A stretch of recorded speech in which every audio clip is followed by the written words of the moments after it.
Fala galera, tudo bom? Ó, queria começar falando de físico, né? Evolução física e aquilo que funciona ou não funciona para o físico.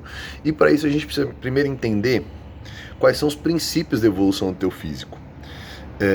A gente precisa lembrar que assim, o nosso físico, o nosso corpo, ele é projetado para sobreviver, né? Isso significa se manter vivo. Mas ele não quer ter um abdômen tanquinho, ele não quer ter uma perna torneada, ele não quer ter um bumbum na nuca. Não é para isso que ele foi projetado, tá? E ele inclusive acha que isso não é tão interessante, por uma razão simples: gasta uma energia do caralho para manter isso.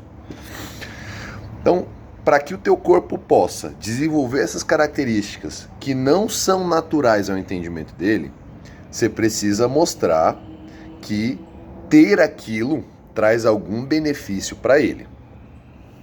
Como é que funciona isso?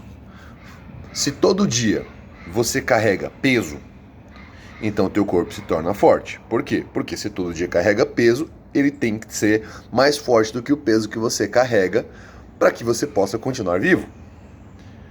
E para se tornar mais forte que isso, ele desenvolve mais massa muscular. Eu não vou nem entrar no aspecto de nutrição, nem nada disso, tá? Só estou falando de estímulo físico. Então, o que faz com que a tua musculatura, que o teu físico desenvolva, que você melhore cardio, que você melhore tônus muscular, que você tenha mais hipertrofia, que você tenha mais condicionamento, é estímulo. Durante algum tempo a gente achou que estava relacionado com a dor muscular tardia, né? Aquele doloridinho que a gente fica depois do treino. E hoje a gente sabe que não, que inclusive sem ele pode acontecer também processo de hipertrofia, processo de desenvolvimento muscular, processo de melhora. O que a gente sabe hoje é, o teu físico responde a estímulo, a um estímulo que diga a ele: você precisa desenvolver tal característica, você precisa melhorar tal ponto para que a gente possa suportar outras cargas iguais.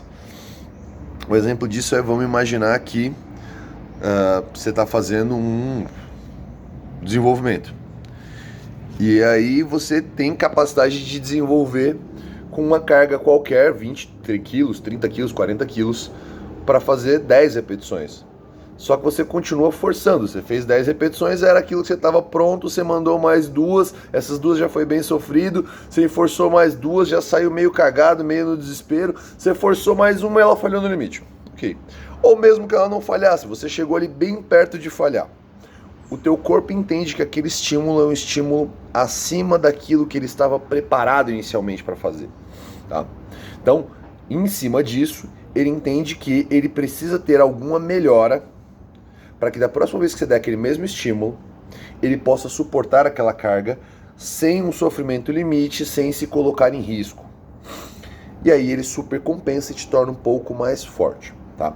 Essa é uma forma simplificada de entender o processo de supercompensação. Você precisa dar um estímulo para o teu físico para que o teu físico responda. Por isso que é tão importante a questão de entender a intensidade do treino, porque você pode rodar o treino e se ele estiver sempre ali dentro daquela tua zona em que você administra com uma certa facilidade, ele não entrega melhora.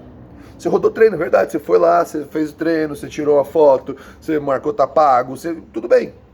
Mas nada mudou, você não ficou mais forte, você não ficou mais condicionado, você não ficou mais ágil, nada. Ele só rodou o treino efetivamente.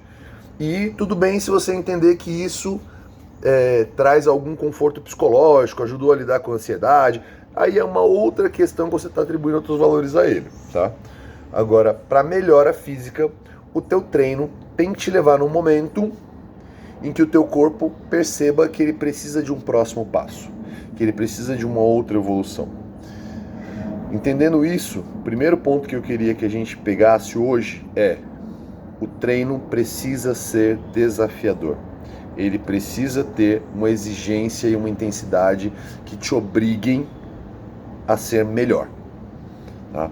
Aquele treino que a gente roda muito confortável, que a gente roda a menos que você tenha, por exemplo, você está numa fase de descanso. A fase de descanso propriamente dita está dizendo, você não está evoluindo naquele treino, você está recuperando de qualquer outra coisa. Por isso que você diminui o ritmo. E isso tende a ser direcionado. Tá? Agora, se você treina sempre nessa fase, se você treina numa fase em que você administra muito bem, provavelmente você está evoluindo nada. ou até pior, você está evoluindo, ok? Beleza, galera? Das próximas vezes eu vou voltar e falar de coisas, de pontos que a gente pode usar para melhorar a performance e para ter melhores resultados. E também um pouco de mito sobre isso, ok? Beijo para vocês, até mais.